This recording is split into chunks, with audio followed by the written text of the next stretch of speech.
ஒரு குண்டு ஆசாமி சாப்பிட உக்காந்தார். முதல்ல ஒரு மாத்திரை சாப்பிட்டார். எதுக்குன்னு கேட்டோம். பசி எடுக்கிறதுக்குன்னார். சாப்பிட்டு முடித்தார். பிறகு மறுபடியும் ஒரு மாத்திரை சாப்பிட்டார்.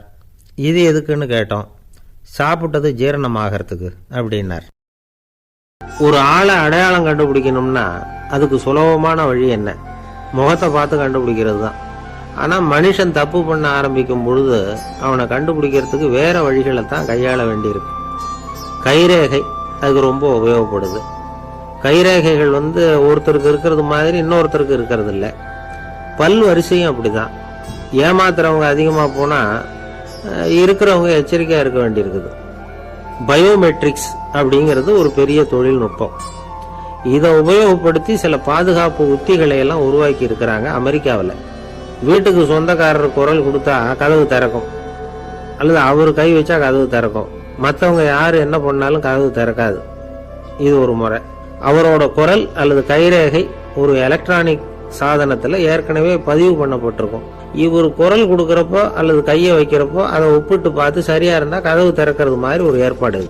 இதே மாதிரி ஒருத்தரோட விழித்திரையில உள்ள இரத்த குழாய் அமைப்பு பாருங்க, அது கூட ஒருத்தருக்கு இருக்கிறது மாதிரி இன்னொருத்தருக்கு இருக்கிறது இல்லை. அதனால அதை வச்சு அடையாளம் கண்டுபிடிக்கக்கூடிய சாதனங்களும் இப்போ பழக்கத்துக்கு வந்தாச்சு. கைரேகையை ஒப்பிடுற சாதனத்தை விட விழித்திரை இரத்த குழாய் அமைப்பை அடையாளம் காணுற சாதனம் இருக்கு பாருங்க, இது ரொம்ப நுட்பமானது. இது நம்ப தகுந்தது. ஒரு ஆளை அடையாளம் கண்டுபிடிக்கிறதுக்கு இது எடுத்துக்கிற நேரம் ஒரு வினாடி தான். ஒரு கருவி இருக்கும், அதுல உள்ள ஒரு சிறு துளையில கண்ணை வச்சு பார்க்கணும். உடனே இந்த சாதனம் குறைந்த சக்தி உள்ள இந்த அகசிவப்பு ஒளியை பாய்ச்சி அவரது விழித்திரையின் இரத்த குழாயை ஆராய்ச்சி பண்ணி ஏற்கனவே அதோட நினைவு பெட்டகத்துல பதிவு பண்ணி வச்சிருக்கிறோமே அந்த அமைப்புகளோட இதை ஒப்பிட்டு பார்த்து சரியான ஆள் தானா இல்லையா அப்படின்னு அடையாளம் காட்டிவிடும்.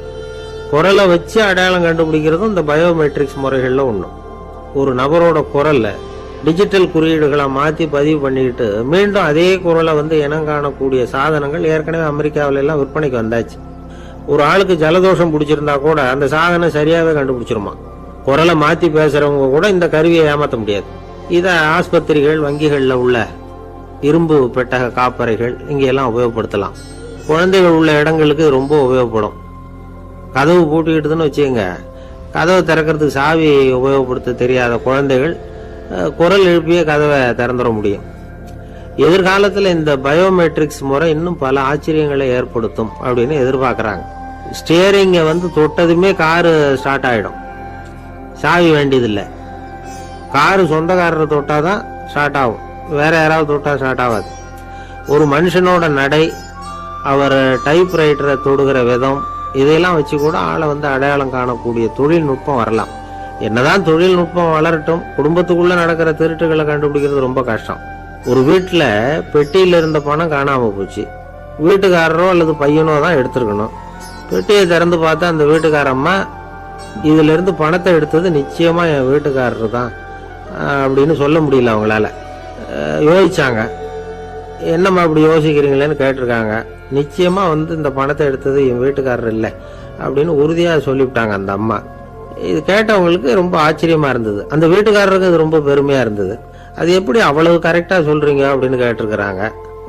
அப்போ அந்த அம்மா சொல்லிச்சான், பெட்டியில இன்னும் கொஞ்சம் பணம் மிச்சம் இருக்குது, இவர் எடுத்திருந்தாருன்னா அப்படி மிச்சம் வச்சிருக்க மாட்டார், அதனாலதான் அப்படி சொன்னேன் அப்படின்னாங்களாம்.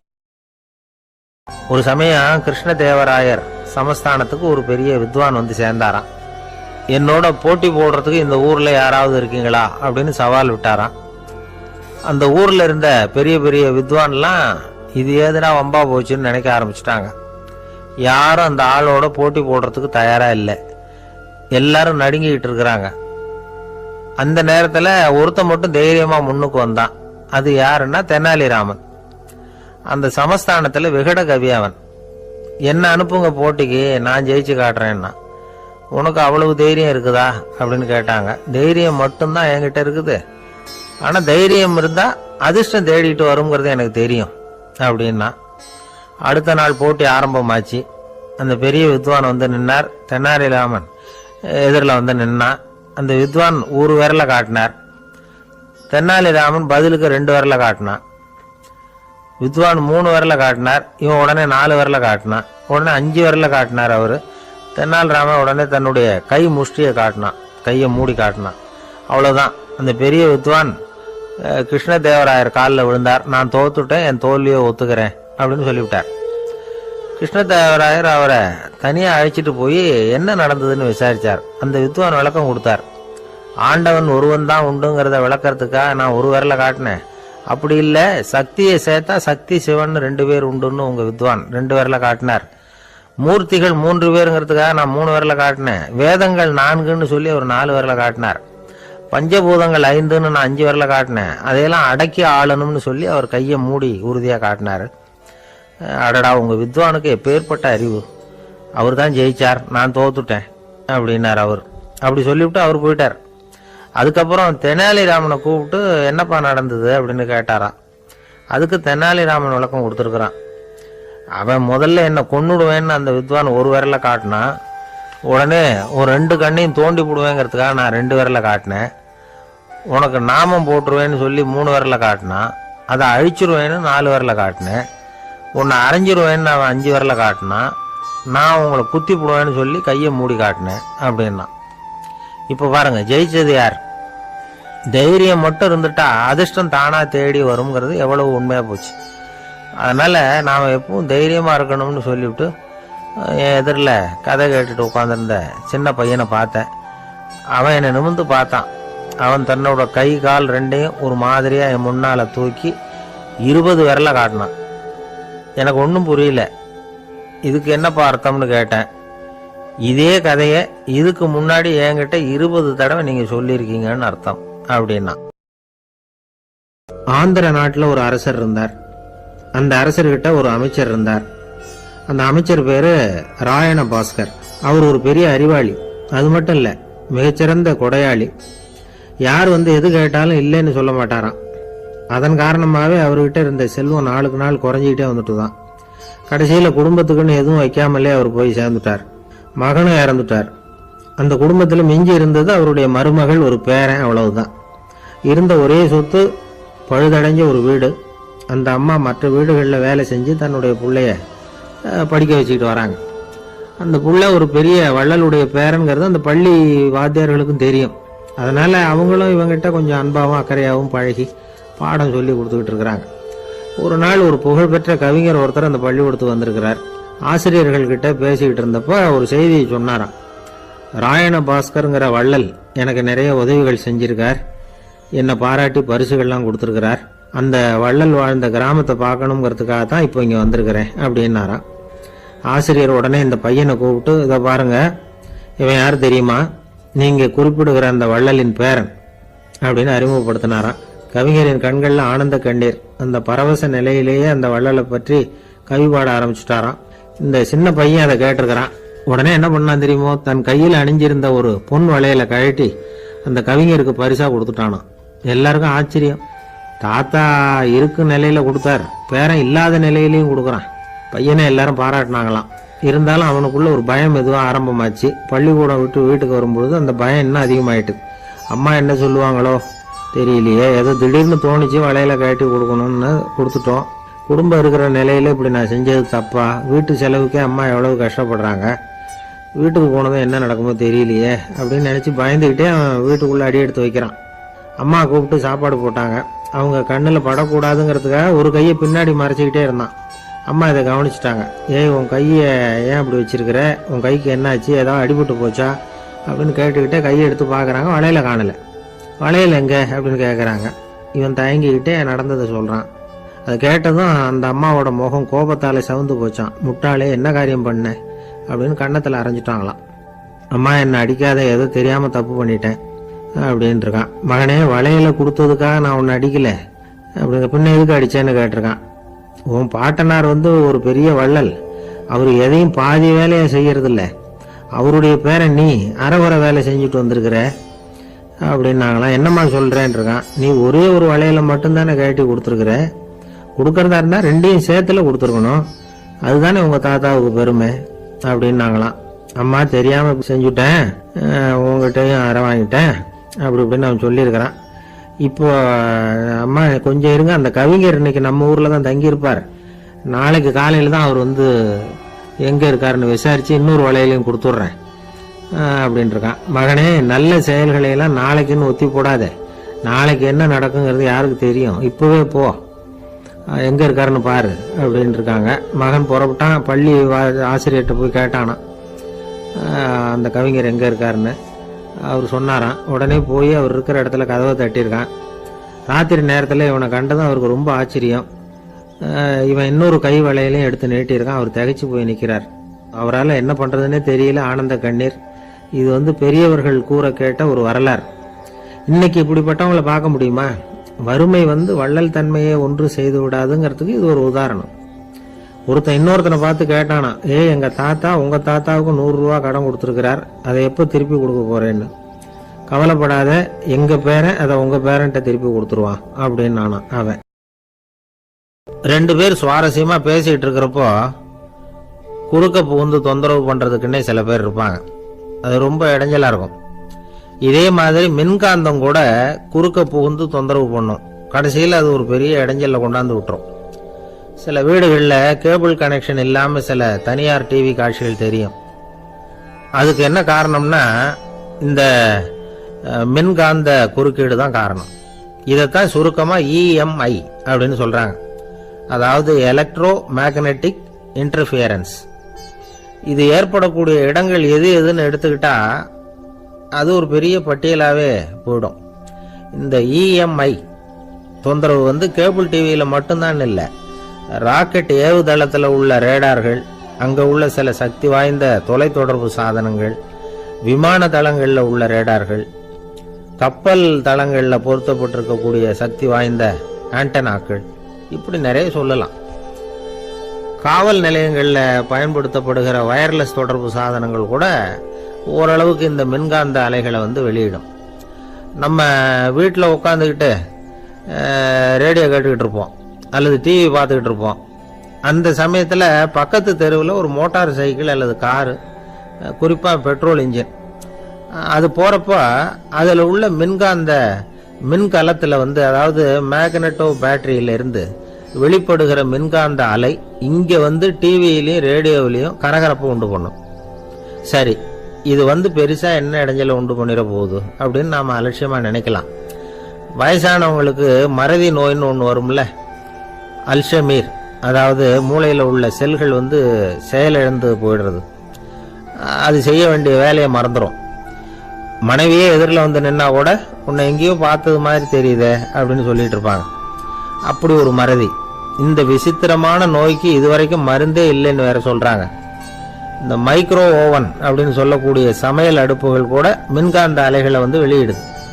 சமயத்தில் சில தொழிற்சாலைகளில் கூட பெரிய விபத்துக்களை இந்த இஎம்ஐ உண்டு பண்ணிவிடும். இதை பற்றி தீவிரமாக சிந்திக்க ஆரம்பித்ததே ஒரு விபத்துக்கு பிறகுதான். அமெரிக்காவுக்கும் வியட்நாமுக்கும் இடையில் போர் நடந்தது. அந்த சமயம் அமெரிக்காவுக்கு சொந்தமான விமானம் தாங்கி கப்பல் ஒன்று வியட்நாமை தாக்கிறதுக்கு தயாராக ஏவுகணைகளோட கடலில் நிறுத்தி வைக்கப்பட்டிருந்தது. தற்செயலாக அந்த பகுதியில் கப்பல் தொலைத்தொடர்பு பகுதிக்கு அருகில் ஊடுருவிய இந்த சக்தி வாய்ந்த ரேடியோ அலைகள் ஏவுகணையில் இருந்த மின்னணு சர்க்கியூட்டை பூர்த்தி செஞ்சு வச்சுட்டுது. அவ்வளவுதான், ஏவுகணை அங்கேயே வெடித்து சிதறி போச்சு. 130 பேர் அந்த இடத்துலயே உடல் கருகி செத்து போட்டாங்க.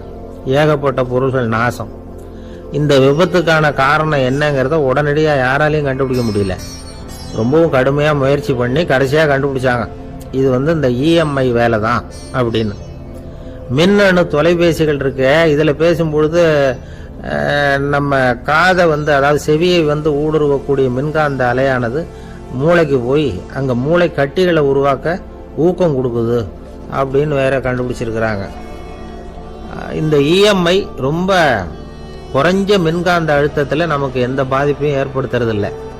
மின்காந்த அலைகள் அழுத்தத்தோடு இருக்கிற இடங்களில் ரொம்ப நேரம் இருந்தோம்னா நம்ம உடம்பின் வெப்பநிலை 2 டிகிரி செல்சியஸ் வரைக்கும் அதிகரிக்குதான்.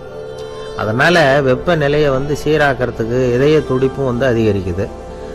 இப்படிலாம் கண்டுபிடிச்சிருக்கிறாங்க. இப்பெல்லாம் இந்த மின்காந்த குறுக்கீடுகளை தடுக்கிறது எப்படி அப்படின்னு விஞ்ஞானிகள் யோசனை செய்ய ஆரம்பிச்சிருக்கிறாங்க. இந்த விஷயத்தில் அலட்சியமாக இருந்தோம்னா எதிர்காலத்தில் நிறைய பேருக்கு இந்த ஞாபக மறதி நோய் வந்துடும். அப்புறம் அது ரொம்ப கஷ்டமாக போயிடும். ஒரு குடும்ப தலைவர் தன் மனைவியை பார்த்து, யார் நீ, உன்னை எங்கேயோ பார்த்தது மாதிரி இருக்குதே அப்படின்னு சொல்லிட்டு இருந்தார். உடனடியாக அவரை போய் பார்த்தேன். வாங்க டாக்டர்கிட்ட போகலாம் அப்படின்னு.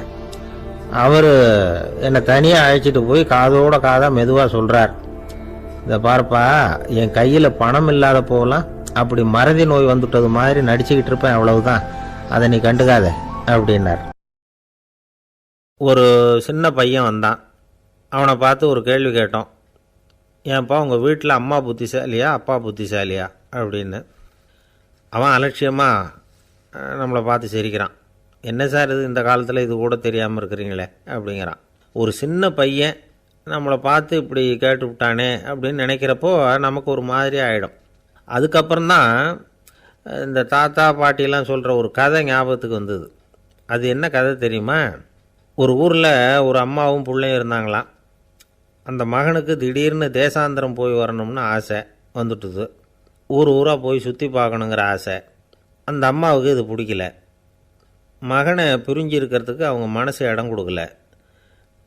வேணாப்பான்னு சொல்லி பார்த்தாங்க, அவன் கேட்கல. திடீர்னு புறப்படவும் செஞ்சுட்டான். சரி, இனிமேல் அவனை தடுக்க முடியாதுன்னு முடிவு பண்ணிட்டாங்க அந்த அம்மா.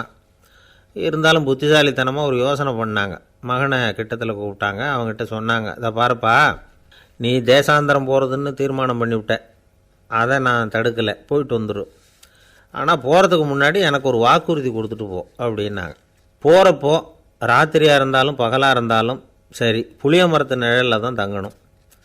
திரும்பி வர்றப்போ இரவும் பகலும் நீ வேப்ப மரத்து நிழல்லே தங்கணும் அப்படின்னாங்க. சரி, அப்படியே செய்கிறேன்னு சொல்லி வாக்குறுதி கொடுத்தான் பையன். புறப்பட்டு போனான். போகிற வழியில் புளிய மரத்து நிழல்லையே தங்கினான், தூங்கினான். அப்படி போய்கிட்டே இருந்தான். 7வது நாள் அவன் உடம்பு சுகமில்லாமல் போயிட்டுது. ரொம்பவும் பலவீனமாயிட்டான். இனிமேல் நடக்க முடியாதுங்கிற நிலைமை வந்துட்டுது. யோசித்து பார்த்தான். சரி, இதுக்கு மேலே போக வேண்டாம் அப்படின்னு முடிவு பண்ணிவிட்டு திரும்பி வர ஆரம்பிச்சிட்டான். திரும்பி வர்றப்போ வழியில் வேப்ப மரத்து நிழல்லையே தங்கி வந்தான். நாளுக்கு நாள் உடம்பு சரியாக வந்துட்டுது. 7வது நாள் வீட்டுக்கு சேர்றான். உடம்பு பழையபடியே கலகலப்பாயிட்டுது. பூர்ண சுகம்.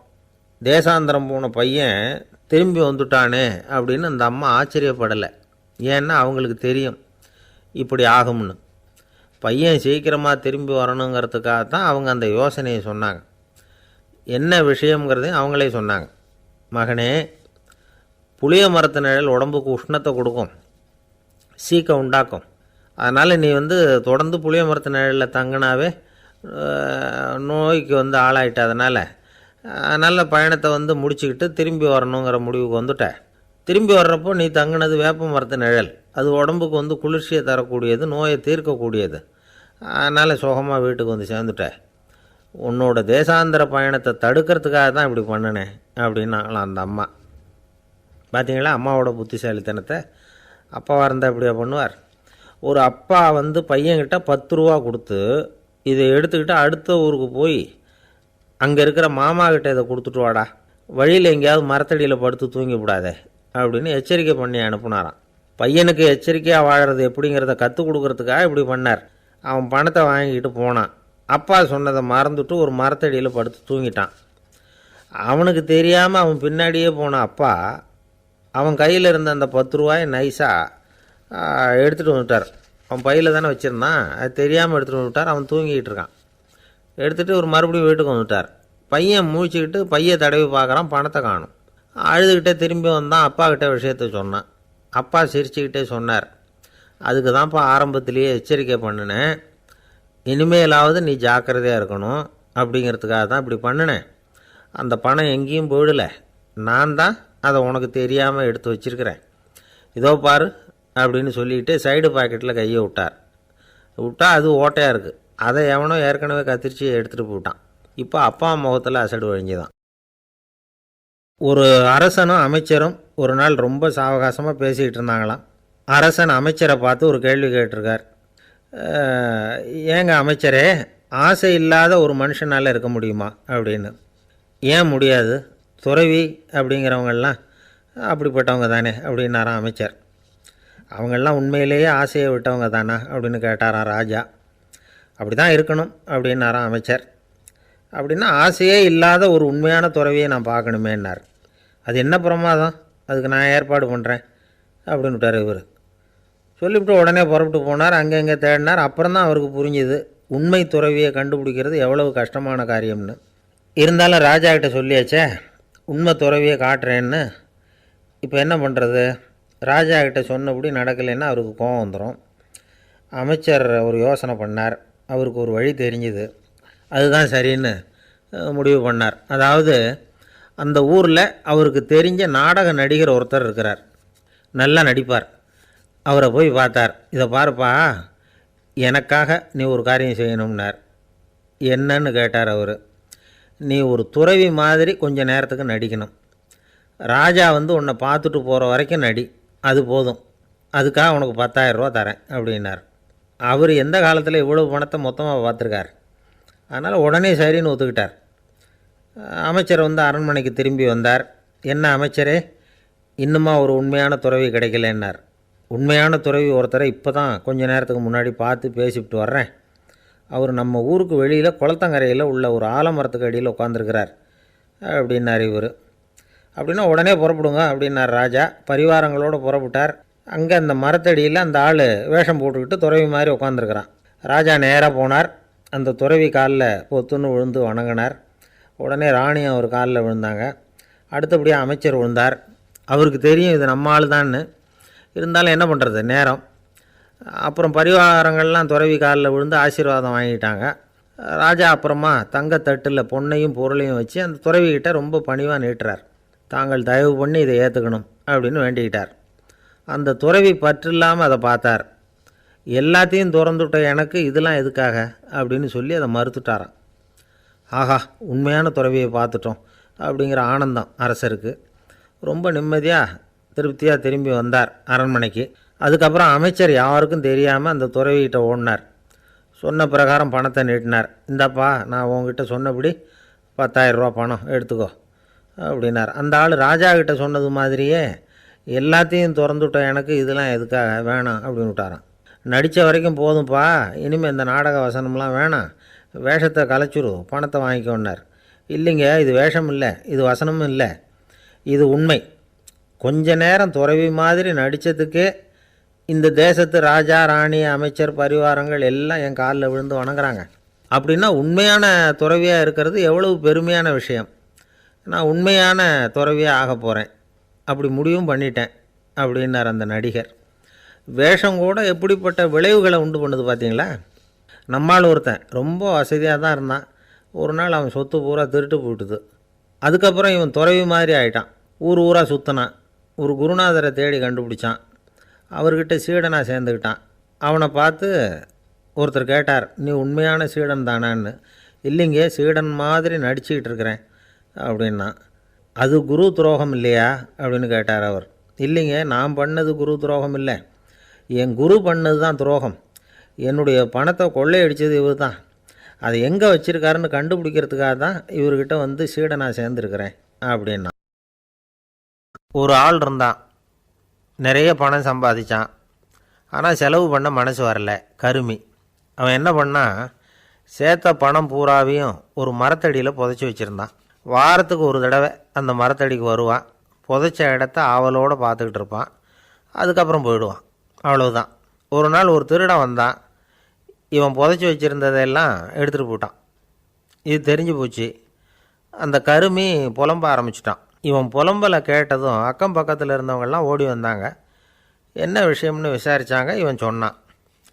ஒரு பெரியவர் கேட்டார், ஏப்பா, வாரம் வந்து இந்த இடத்த பார்க்குறதாக சொன்னியே, எப்போவாவது இதில் இருக்கிற பணத்தை எடுத்து செலவு பண்ணியிருக்கியா அப்படின்னு கேட்டார். நான் அப்பப்போ வந்து அதை பார்க்குறது தான் வழக்கம், அதை தொட்டதே இல்லைன்னு அவன்.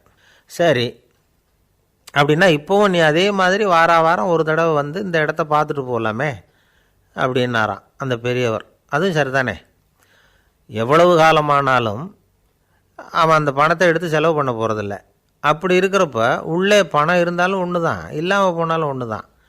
இதிலேருந்து என்ன புரியுதுன்னா, ஒருத்தர்கிட்ட இருக்கிற பணத்தை கொண்டு அவர் பணக்காரரா ஏழையா அப்படின்னு முடிவு செய்கிறது சரியில்லை. அந்த செல்வத்தை அனுபவிக்கிற திறன், பயன்படுத்துகிற திறன், அதை வச்சு தான் அவர் ஏழையா பணக்காரரா அப்படிங்கிறத நிர்ணயம் பண்ணணும். அதுதான் சரி. செலவு பண்ண தெரியாதவன் சேகரம் பண்ணிகிட்டே இருக்கிறதுனால என்ன பிரயோஜனம்? தலைமுடியே இல்லாதவன் தாராளமாக சீப்புகளை வாங்கி சேகரம் பண்ணுறது மாதிரி தானே இது. சில சமயம் செலவு பண்ண நாம் தயாராக இருந்தால் கூட அந்த செல்வம் நமக்கு பயன்படுறதில்ல. அரேபியாவில் ஒரு நகை வியாபாரி விலை உயர்ந்த முத்துக்களை எல்லாம் அவர் வச்சு வியாபாரம் பண்ணிகிட்டு இருந்தார். அவர் ஒரு சமயம் ஒரு பாலைவனம் வழியாக போயிட்டுருக்கிறார் ஒட்டகத்தில். அப்போது திடீர்னு கடுமையான புயல் வீச ஆரம்பிச்சுட்டுது. திசை தவறி இவர் எங்கேயோ வந்துட்டார். கூட வந்தவங்களையும் காணலை, எங்கே போனாங்களோ தெரியல. இவர் ரொம்ப பயந்து போய் அங்கே எங்கேயுமா அலைஞ்சு திரியிறார். வழியே தெரியல. பசி கடுமையாயிட்டுது. ஒட்டகத்து முதுகில் ஒரு மூட்டை இருந்தது. அதை பிரித்து பார்த்தார். உள்ளே ஏதாவது இருக்கான்னு தேடி பார்க்குறார். அது வரைக்கும் கண்ணில் தட்டுப்படாத அபூர்வமான ஒரு பை கண்ணில் பட்டுது. ஆஹா, அதில் ஏதாவது சாப்பிட்றதுக்கு இருக்கும் அப்படின்னு நினச்சி ஆவலாக அதை பிரித்து பார்க்குறார். அந்த பையில் விலை உயர்ந்த முத்துக்கள் நிறைய இருந்துதான். அப்போ தான் அவர் நினச்சாராம், விலை உயர்ந்த முத்துக்கள் கூட சாப்பிட்றதுக்கு உணவாக முடியாது அப்படிங்கிறத புரிஞ்சுக்கிட்டாராம். எந்த நேரத்தில் எது நமக்கு தேவையோ அது நமக்கு தாராளமாக கிடைக்கணும். அப்படி அது கிடைக்கிறதுக்கு நம்மக்கிட்ட இருக்கிற செல்வம் பயன்படணும்.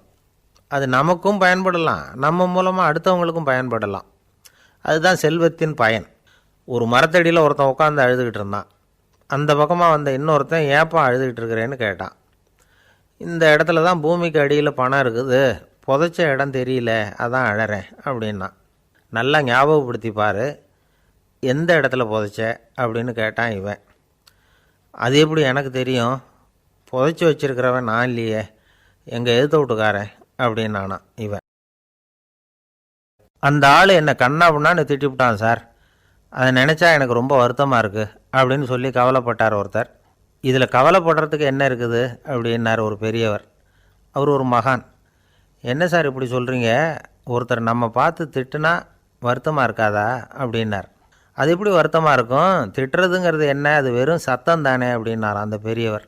நம்ம ஆளுக்கு தலையை பிச்சுக்கலாம் போல் இருந்தது. இருக்காது அப்படின்னா நமக்கே அப்படி தானே தோணுது. அந்த பெரியவர் சொல்கிறது ரொம்ப பெரிய விஷயம். அதை நாம் புரிஞ்சிக்க முயற்சி பண்ணலாம்னா நடைமுறை வாழ்க்கைக்கு அது ஒத்து வர்றது மாதிரி தெரிய மாட்டேங்குது. இருந்தாலும் அந்த பெரியவர் அதுக்கு என்ன தான் விளக்கம் கொடுக்குறாருன்னு பார்ப்போமே. ஒரு ரயில் போயிட்டுருக்கு, அதில் ஒரு சாது போயிட்டுருக்கார். அந்த ரயில் அவர் ஹரித்வாரம் போயிட்டுருக்கார். அவர் ரயிலில் ஏகப்பட்ட கூட்டம். நம்ம ஊர் ரயில் கேட்க வேணும், டிக்கெட் வாங்கிட்டு கொஞ்சம் பேர், வாங்காத கொஞ்சம் பேர். அது என்னத்துக்கு அனாவசியமாக டிக்கெட் அப்படிங்கிற நினப்பில் பாதி பேர். இந்த கூட்டத்துக்கு மத்தியில் அந்த சாதுவும் போயிட்டுருக்கிறார். உட்கார்றதுக்காக இருந்த இடத்துல ஒரு ஆள் படுத்துருக்கிறான். கொஞ்சம் முரட்டு ஆசாமி. அவன் கால் பக்கத்தில் கொஞ்சோண்டு இடம் பாக்கி இருந்தது. அந்த இடத்துல இந்த சாது உட்காந்துருந்தார். மெதுவாக உட்காந்துக்கிட்டார் போய். ஆனால் அந்த ஆள் ராத்திரி பூரா இவரை காலால் உதச்சிக்கிட்டே இருக்கிறான். அது இவருக்கு ரொம்ப அவமானமாக பட்டுது. அதனால் துக்கம் ஏற்பட்டுது. இருந்தாலும் அதை ஒரு மாதிரியாக சகிச்சுக்கிட்டே இவர் வந்து சேர்ந்தார். பொழுது விடிஞ்சுது. அந்த சாது ஹரித்வார் வந்து சேர்ந்தார். அங்கே ஒரு பெரிய ஞானியை சந்தித்தார். ராத்திரி ரயிலில் அந்த ஆள் உதைச்சதையும் அதனால் தனக்கு ஏற்பட்ட துக்கத்தையும் இந்த சாது அந்த ஞானிகிட்ட சொன்னார். சொல்லிவிட்டு, ஏன் சுவாமி, எனக்கு துக்கம் ஏற்பட்டதே அது தப்பா அப்படின்னு கேட்டார். தவறு தான்னார் அந்த ஞானி. உனக்கு இன்னமும் தேக அபிமானம் போகலைங்கிறது தான் அது காட்டுது. அஷ்டாவக்கிரர் என்ன சொல்கிறார் தெரியுமா, உண்மையான ஞானி யாராவது தன்னை வந்தனை செய்தால் அதற்காக சந்தோஷப்பட மாட்டார், யாராவது நிந்தனை செய்தால் அதற்காக வருத்தப்பட மாட்டார் அப்படின்னு சொல்கிறார். நிந்தனைங்கிறது ஒரு ஒலி தான். தேகாபிமானம் இருக்கிற வரைக்கும் இந்த ஒலி நம்மளை வேதனைப்படுத்தும். நான் தேகம் இல்லை, ஆத்மா அப்படிங்கிற நினைவு இருந்தால் இந்த ஒலி நம்மளை பாதிக்காது. மனு என்ன சொல்கிறார் தெரியுமா, ஒரு சாதகன் பாராட்டுதலை விஷம்னு நினச்சி பயப்படணும், அவமானத்தை அமிர்தம்னு நினச்சி சந்தோஷப்படணுங்கிறார். அவமானப்பட்டால் கவலைப்படாமல் எப்படி இருக்க முடியும் அப்படின்னு தான் நமக்கு தோணும். அதனால தான் நம்மளில் யாரும் இதுக்கு உதாரணமாக யாரையும் காட்ட முடியல. புத்தரையும் கபீரையும் உதாரணமாக காட்டுறாங்க. அவங்களுக்கெல்லாம் அவமானம் ஏற்பட்டப்போ கவலையே படலையாம். புத்தரை அவமானப்படுத்தணுங்கிறதுக்காக கௌசாம்பி ராணி ஒரு இளம் பெண்ணை கொலை பண்ணி சடலத்தை புத்தர் குடிசைக்கு முன்னாடி போட சொன்னார். போட்டாங்க. புத்தர் தான் அந்த பொண்ணை கெடுத்து கொலை பண்ணிவிட்டார்னு எல்லாரும் நினச்சாங்க. ஆனால் புத்தர் இதை பற்றி கவலையே படலை. அப்புறமா உண்மை தெரிஞ்சதும் புத்தர் புகழ் இன்னும் அதிகமாகிட்டுது.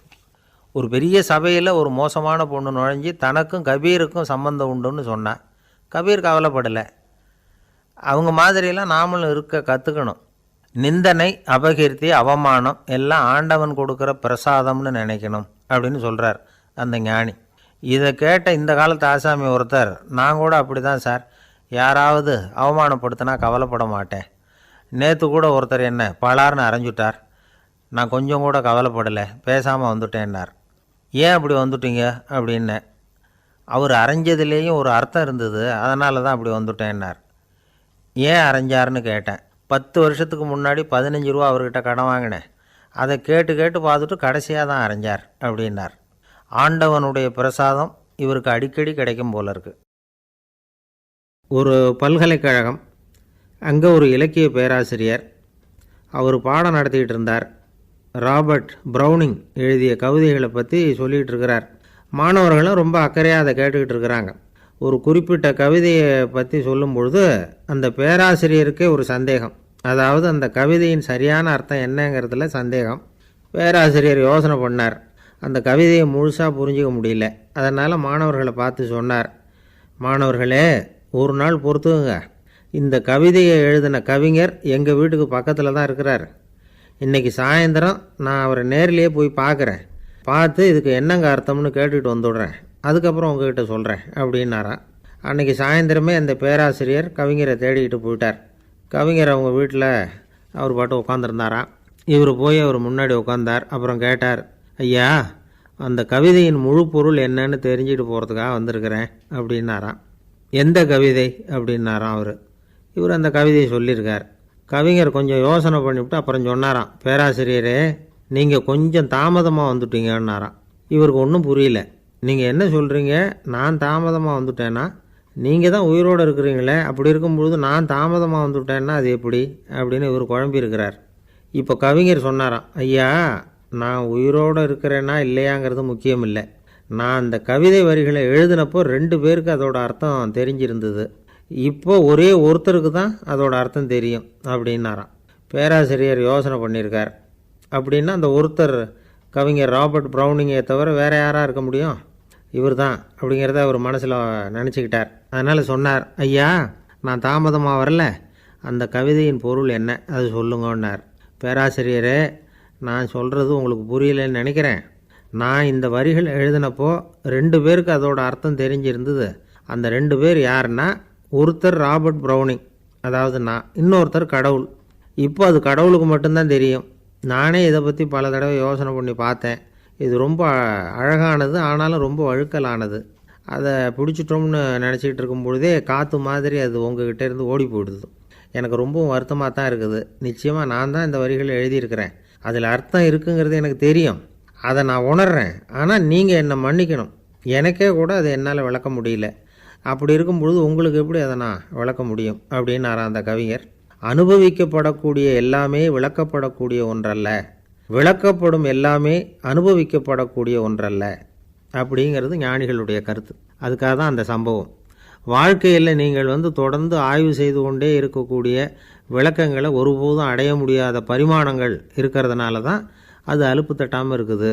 உங்களால் நிறைய அனுபவிக்க முடியும், இருந்தாலும் நீங்கள் அனுபவித்து அறிந்த விஷயங்கள் கூட வார்த்தைகளால் விளக்கப்பட முடிவதில்லை அப்படிங்கிறது பெரியோர் சிந்தனை.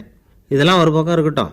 நமக்கு தெரிஞ்ச பேராசிரியர் ஒருத்தர் 1 மணி நேரம் ரொம்ப விவரமாக வகுப்பு எடுத்தார். கடைசியாக சொன்னார், மாணவர்களே, ரொம்பவும் எளிமையாக விளக்கமாக எல்லா விவரமும் சொல்லியிருக்கிறேன், அதனால் இதில் உங்களுக்கு சந்தேகம் வர்றதுக்கு வாய்ப்பே இல்லை.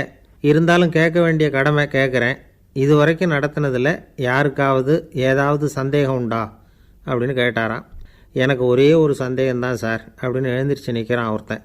என்னன்னு கேட்டாராம். இது வரைக்கும் நீங்கள் என்ன பாடம் சார் நடத்துனீங்க அப்படின்னானா அவன். அம்மாக்காரங்களுக்கு அடிக்கடி ஏற்படுற கவலை ஒன்று உண்டு, அதாவது குழந்தை சரியாக சாப்பிட மாட்டேங்குதே அப்படிங்கிற கவலை. இவங்கெல்லாம் ஒரு விஷயத்தை நல்லா புரிஞ்சுக்கணும். குழந்தைகள்ங்கிறவங்க பெரியவங்க மாதிரி இல்லை.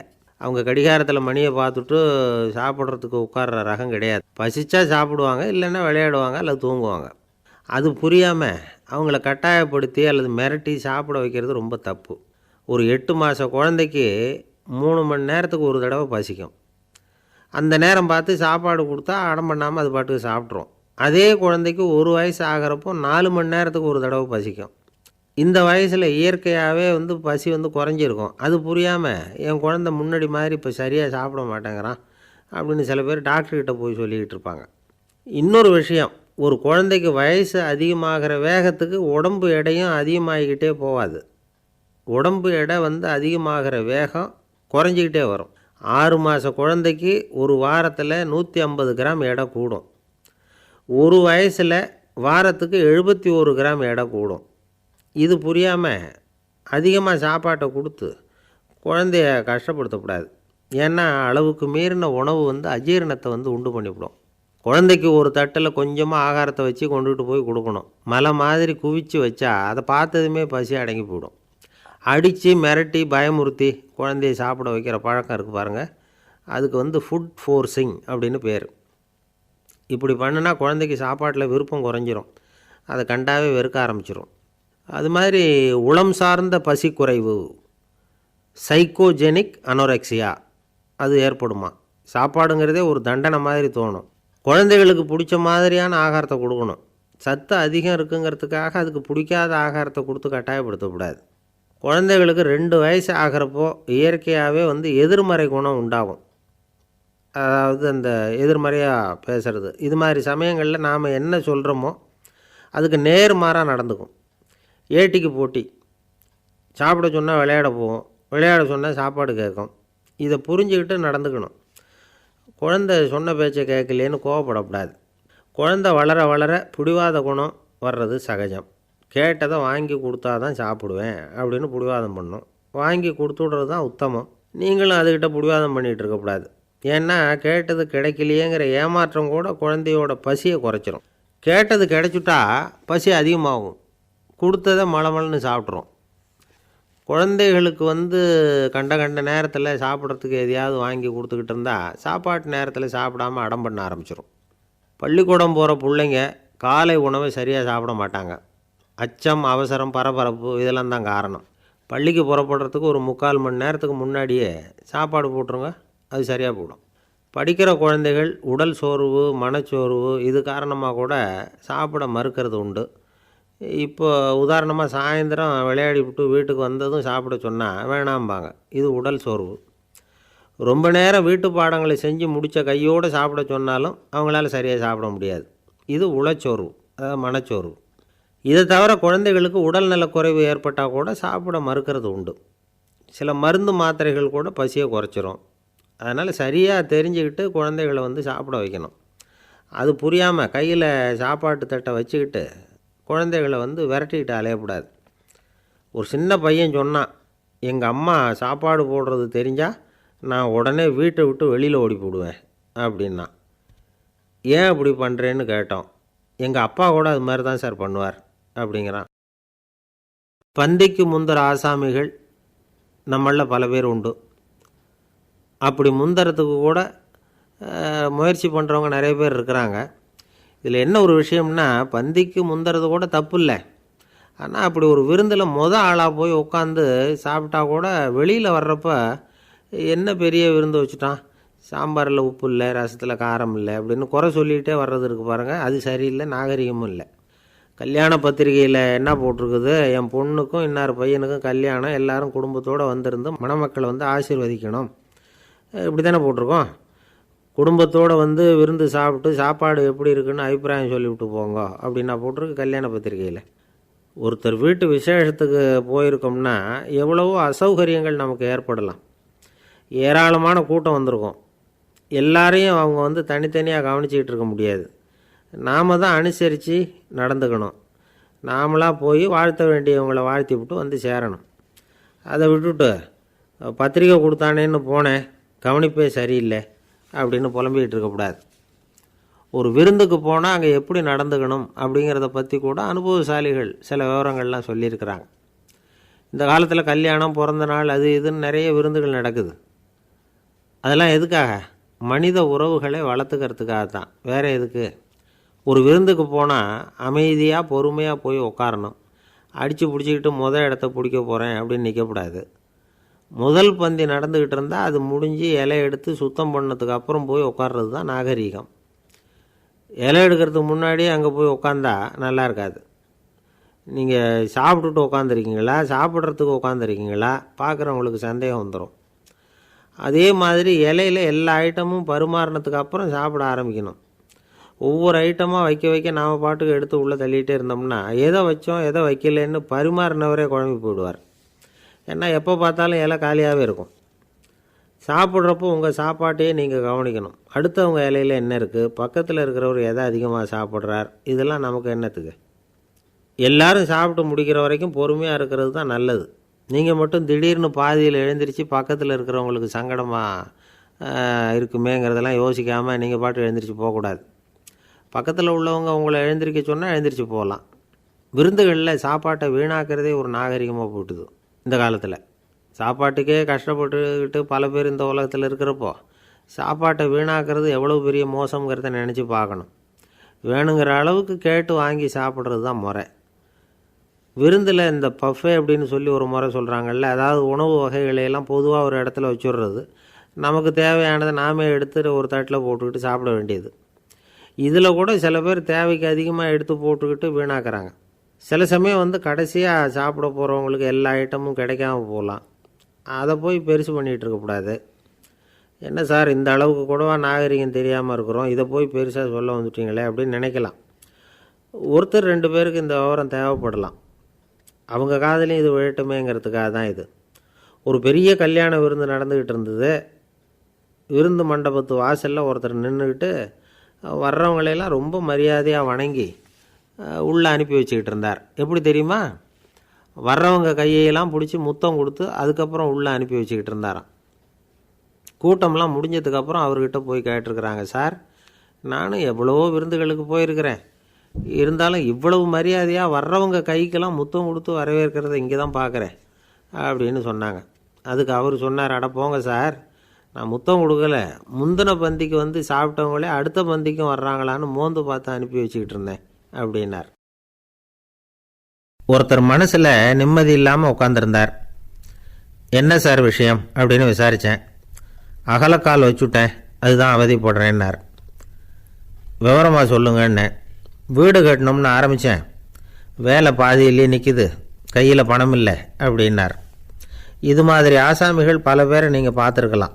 இவங்கெல்லாம் சுலபமாக மன அழுத்தத்துக்கு ஆளாயிடுறாங்க. மன உளைச்சல், அதாவது ஸ்ட்ரெஸ் அப்படின்னு சொல்கிறோமே, அதுக்கு அடிப்படையான சில காரணங்கள் உண்டு. அதாவது மிகையாக திட்டமிடுதல் அப்படிங்கிறதும் ஒரு முக்கியமான காரணம். நடைமுறை சாத்தியம் என்னங்கிறத மனசில் வச்சுக்கிட்டு எந்த திட்டத்தையும் தீட்டணும், அப்போ தான் அது சரியாக வரும். 2வது காரணம் என்ன தெரியுமா? ஒரே நேரத்தில் பல்வேறு செயல்களில் ஈடுபடுறது. தொலைபேசியில் பேசிக்கிட்டே கையில் இருக்கிற கடிதத்தை படிச்சுக்கிட்டே எதிரில் உட்காந்துக்கிட்டு இருக்கிறவருக்கும் அப்பப்போ பதில் சொல்லிக்கிட்டு மனசில் பல்வேறு சிந்தனைகளை அப்படியே ஓட விட்டுக்கிட்டு இருக்கிறது, இதுவும் மன அழுத்தத்தை உண்டாக்குது. 3வது காரணம், எதிலேயும் வெற்றி மட்டும் எதிர்பார்க்குற ஒருதலைப்பட்சமான ஆர்வம். நாம் தொட்டதெல்லாம் வெற்றியாகவே முடியணும் அப்படின்னு எதிர்பார்க்குறவங்க ஏதாவது ஒன்றில் தோல்வியை கண்டால் தோண்டு போயிடுறாங்க. எப்படியும் முடியலாம்ங்கிற எண்ணம் ஏற்கனவே நமக்குள்ளே இருந்துட்டுதுன்னா அந்த அவஸ்தை வராது. அதனால் அதுவும் நம்ம வளர்த்து கொள்ள வேண்டிய ஒரு குணம். மன உளைச்சல் ஏற்படுறதுக்கு இன்னொரு காரணம், எதையும் வேகமாக செஞ்சுடணும் அப்படிங்கிற துடிப்பு. அந்த துடிப்பே மனசை அழுத்த ஆரம்பிச்சிடும். எந்த ஒரு காரியத்திலையும் தாமதமோ இடையூறோ ஏற்பட்டால் அதை பொறுத்துக்கிற மனப்போக்கம் வேணும். அது இல்லாதவங்க அழுத்தத்துக்கு ஆளாயிடுறாங்க. சில பேர் வேலைன்னு எந்த நேரம் பார்த்தாலும் வேலையே கதின்னு கிடப்பாங்க. பொழுதுபோக்குக்கோ உடற்பயிற்சிக்கோ குடும்பத்தில் உள்ளவங்க அல்லது நண்பர்கள் கூட கலந்துரையாடவோ கொஞ்சம் கூட நேரம் ஒதுக்க மாட்டாங்க. இந்த சுபாவம் மன அழுத்தத்தை உண்டு பண்ணும். இதையெல்லாம் புரிஞ்சுக்கிட்டு அதிலிருந்து விடுபடுறது எப்படின்னு யோசிக்கணும். வல்லுநர்கள் இது தொடர்பாக சில யோசனைகளை சொல்லி வச்சிருக்கிறாங்க. அது என்னென்னா, வாழ்க்கைங்கிறது பிரச்சனைகளால் பின்னப்பட்ட ஒன்று, அது எப்போவுமே முடிவடையாத ஒரு தொடர்கதை அப்படிங்கிறத முதல்ல நாம் புரிஞ்சுக்கணும். ஒரே நேரத்தில் ஒரு காரியத்தில் மட்டுமே நாம் கவனம் செலுத்தணும். அடுத்தவங்க காரியத்தில் தலையிடக்கூடாது. எதையும் பேச ஆரம்பிக்கிறதுக்கு முன்னாடி நம்மை நாமே கேட்டுக்க வேண்டிய கேள்வி 2. 1, நான் சொல்ல போகிறது ரொம்ப முக்கியமானதா? 2வது, நான் சொல்கிறத அவங்க கேட்குறதுக்கு ஆசைப்படுறாங்களா? நான் பேசுகிறதுக்கு அது சரியான நேரம் தானா? இதை யோசித்து பார்த்ததுக்கப்புறம் எதையும் பேச ஆரம்பிக்கணும். முடிஞ்ச அளவுக்கு வளைந்து போகிற சுபாவத்தை வளர்த்துக்கணும். நம்ம நேரம் விலை மதிப்பு இல்லாதது, அதை வீணாக்கக்கூடாது. சிரிக்க தெரியலனாலும் பரவாயில்ல, முகத்தில் கொஞ்சம் புன்முறுவலாவது காட்டணும். இதெல்லாம் ரொம்ப முக்கியம். அடுத்தவங்க ஏதாவது செஞ்சால் உடனே நன்றி சொல்ல மறக்கப்படாது. தினமும் கொஞ்சம் நேரத்தை தனிமையில் செலவு பண்ணணும். மன உளைச்சலிருந்து விடுபடுறதுக்கு 3 முக்கிய வழிகள் சொல்கிறாங்க. அதை சுருக்கமாக ரெட் அப்படின்னு சொல்கிறாங்க, RED ஆங்கில எழுத்தில். அந்த முதல் எழுத்து R, அது என்னென்னா ரிலாக்ஸேஷன், அதாவது இடை ஓய்வு. 2வது E எக்ஸர்சைஸ், உடற்பயிற்சி. 3வது டயட், திட்டமிட்ட உணவு முறை. அதனால் தியானம், மூச்சு பயிற்சி இதெல்லாம் இந்த இடை ஓய்வுக்கு வழிகள். எந்த வேலையையும் தொடர்ந்து செய்யக்கூடாது. எல்லார்கிட்டையும் கலகலப்பாக பழகணும்.